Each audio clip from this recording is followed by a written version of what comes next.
Good morning બધાને। જો આપણે દિવાળી પહેલાં પર્વતનો મુરબ્બો પાઠ શરૂ કર્યો હતો, બરાબર? એમાં 4 ઉંદર હતા, બરણીમાં મુરબ્બો ખાવા જતા હતા। પછી બીજું શું જોયું હતું? આમાં આપણે અમૃત કાકાનો પર્વત, એટલે કે એમનો જે કોણ હતું, અમૃત કાકાનો બળદ, એ બજારમાં જતો રહ્યો હતો પૃથ્વીપુરના, અને ત્યાં બધું કેવું એણે આડું અવળું કરી નાખ્યું હતું, એ બધું જ આપણે જોયું હતું। તો હવે આ પાઠમાં આગળ શું છે એ જોવાનું છે। તો જો અહીંયા છે ને, આપણે બજારમાં જઈએ અને કોઈ દુકાન ઉપર બોર્ડ લખ્યું હોય એ રીતનું અહીંયા બોર્ડ છે, પછી ત્યાં શું શું મળે એ છે, અને સંપર્ક એટલે એ દુકાન કોની છે એ વસ્તુની વિગત અહીંયા આપેલી છે। અને બોર્ડ ઉપરથી આપણે નીચે લખવાનું છે કે અહીંયા શું શું મળતું હશે। તો જુઓ, અહીંયા તમને ચોખા અને તુવેર દાળ તો લખેલું જ છે, એ સિવાય ઘી, ગોળ, તેલ, અનાજ, કઠોળ, ખાંડ વગેરે આ દુકાનમાં મળે છે। એટલે અનાજ અને કઠોળમાં તમે મગ, મઠ, ઘઉં વગેરેના નામ પણ લખી શકો। અને બીજા ખાનામાં તમને પૂછ્યું છે દુકાનદારનું નામ, તો અહીંયા એ પણ લખેલું છે, સંપર્ક એટલે જે દુકાન હોય એનું જ નામ હોય, સૃજન વી પટેલ।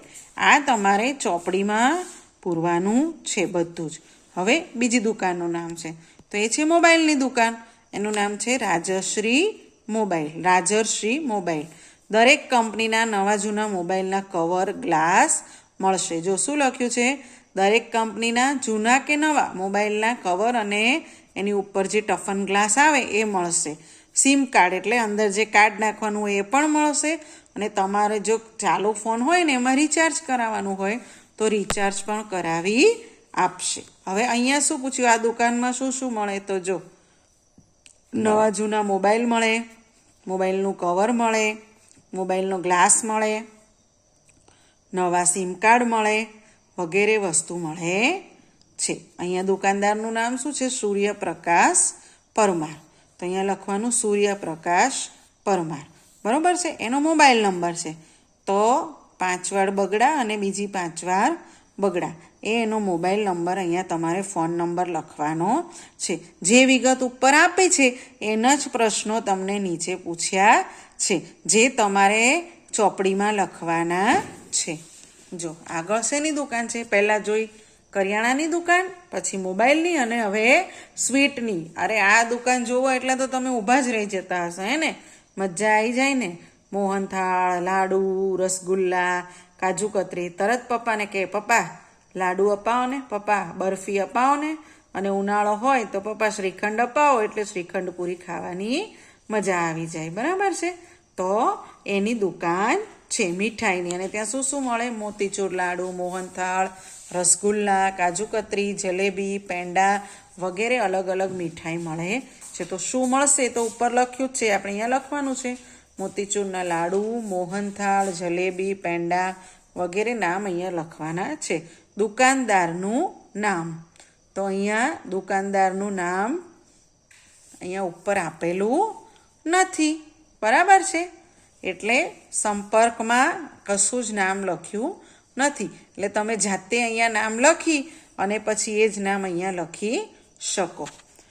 હવે જો કરિયાણાની દુકાન આવી ગઈ, પછી મોબાઈલની આવી ગઈ, અને સ્વીટની પણ આવી ગઈ। હવે છે બેકરી। બેકરીમાં શું મળે જુઓ, બેકરીમાં મોટા ભાગે બ્રેડ, પાઉં, toast, candy, jelly, ice cream, cream roll, nankhatai વગેરે મળે છે। ક્રીમ રોલ તો બધા જ છોકરાઓને ખૂબ જ ભાવતા હોય છે, બરાબર છે? અને શું લખ્યું છે જુઓ, ઓર્ડર મુજબ કેકની હોમ ડિલિવરી કરી આપીશું। એટલે તમારો બર્થડે આવતો હોય ત્યાં જઈને તમે ઓર્ડર કરો તો તે તમારા માટે સરસ મજાની કેક પણ બનાવી આપે। હવે એમનું નામ શું છે? તૃષા ટોપીવાળા, બરાબર છે? એટલે એનો સંપર્ક કરવાનો છે, અને મોબાઈલ નંબર આપણે અહીંયા જાતે લખી નાખવાનો છે, બરાબર છે? તો શું મળશે એમાં? શું લખવાનું? જો બ્રેડ, પાઉં, ટોસ, કેન્ડી, ક્રીમ રોલ વગેરે। દુકાનદારનું નામ તૃષા ટોપીવાળા। હવે જો અહીંયા ઊંધું કર્યું છે, આપણે મોબાઈલ નંબર જાતે નથી લખવાનો, નીચે જોયું નહોતું, પણ અહીંયા શું કર્યું છે કે અહીંયા ફોન નંબર આપેલો છે, તો અહીંયાથી તમારે ફોન નંબર અહીંયા લખી નાખવાનો છે, બરાબર છે? એટલે આ એમનો મોબાઈલ નંબર છે। હવે આગળ જો અહીંયા શું કીધું છે તમને, તમે કઈ કઈ દુકાને જાઓ છો તેમાંથી એક દુકાનદારનું બોર્ડ કાગળમાં દોરી અને દુકાનદારને આપો.